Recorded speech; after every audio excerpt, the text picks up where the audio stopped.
Hello dear students, I welcome you all to this lecture 3 of the unit 4, that is biostatistics. In this chapter, in this lecture, we will discuss about the measures of central tendency. So sharing my screen.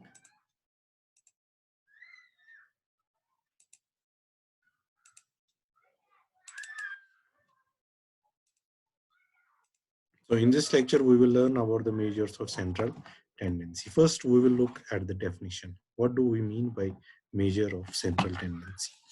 So a measure of central tendency is a summary statistic that represents the center point or typical value of a data set. For example, we have 30 students in class. Now I want to calculate the average height of this class. So average height will be a measure of central tendency.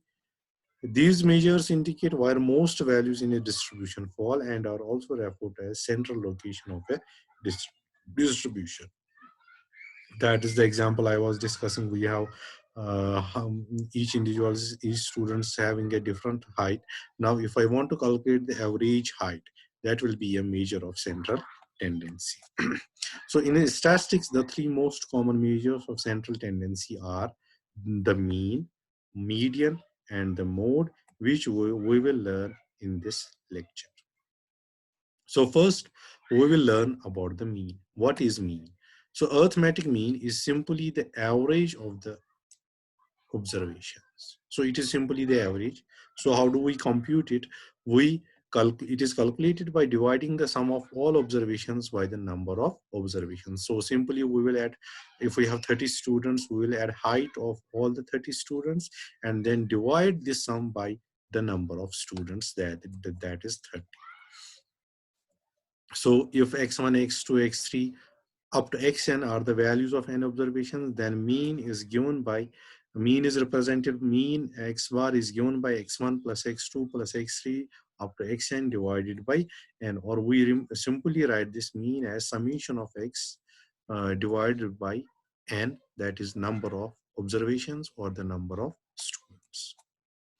So here I have explained what x bar is the arithmetic mean, summation of x is the summation of all observations, and n is the total number of observations.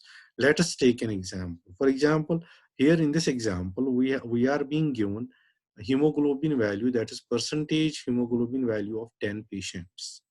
And we have to find the mean hemoglobin of these 10 patients. So how do we solve this? We know the formula.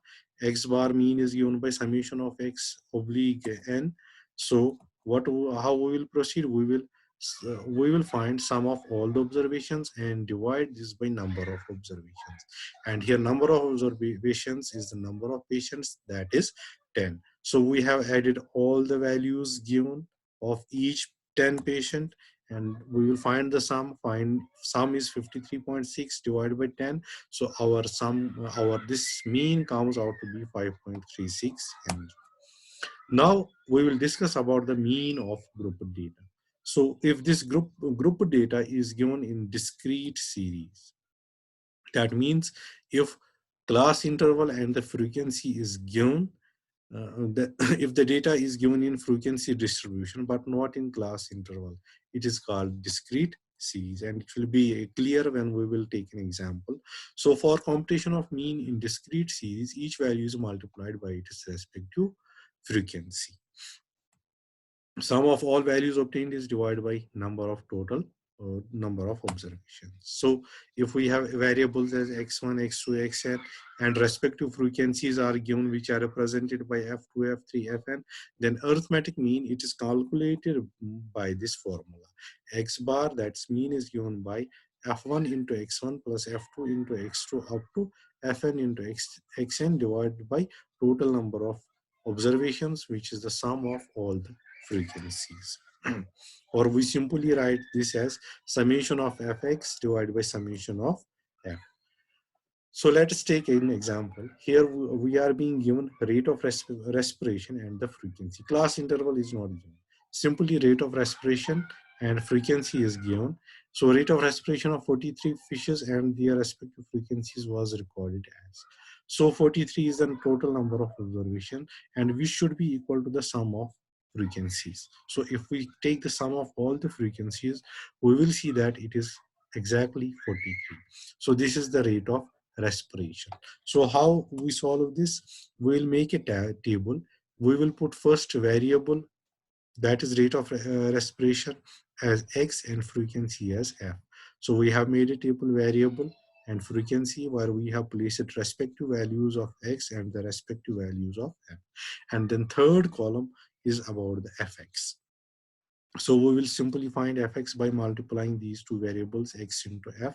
So 236, 16 to 4 is 64. So we have found fx of all these values. And then we have found the total, that is summation of fx. It is equal to 1672. If we sum up all these f, it will come out to be 43, as was given in the question here. The number of fishes is 43.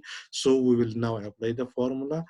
X bar mean will be equal to summation of f into x divided by summation of f, which is equivalent to 1672. This value divided by summation of f, and our mean is 38.88.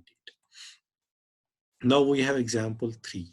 Now rate of respiration of again 50 fishes of a species is given, and their frequency is given, but here we are being given with the class interval. So in earlier example, if we see here, class interval was not given. But here now, the difference is that class interval is given and the respective frequencies are given.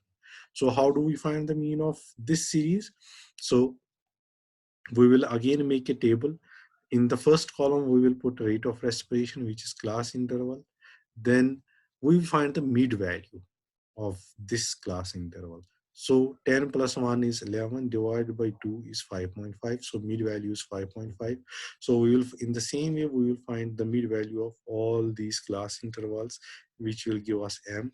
Then we will write the respective frequencies. Then we will find the summation of this m into m. And then we will add up all these values, which will give me summation of f into m. And then I have the summation of f, which is 50. Then I will apply this formula. X bar is equal to summation of f into m, that is this 1925, divided by the total number of observations, that is total number of fishes was 50. So my mean will be 38.5.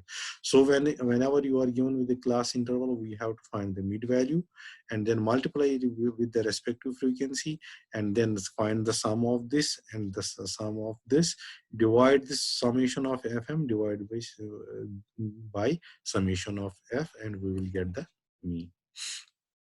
Then the second measure of central tendency is median. So what is median? It is the value of the middlemost observation when data is arranged in ascending or descending order. So if we are given a set of data values and we have to find the middlemost observation, the first step will be we have to arrange the data in ascending or descending order. If the number of observations is odd, then median is the value of n plus 1 divided by 2, say 2 observation. This will be clear when we will do the example. But if n is even, then n by 2 and n by 2 plus 1th observation is the median. So let us take first example. So find the mean of the following data set. So we are being given with the data set, and which is of course of different blood, maybe hemoglobin percentage of in different blood samples. We have to find the mean. We have to find the middlemost observation. So how we will proceed? The first step will be to arrange the values in ascending order.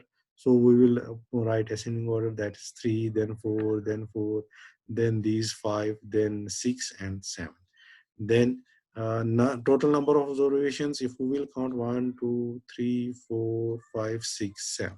So 7 is the total number of observation, which of course is odd. So our formula was, if we have the median is given by n plus 1 divided by 2 observation. So how we will do? Now median will be given by n plus 1 divided by 2.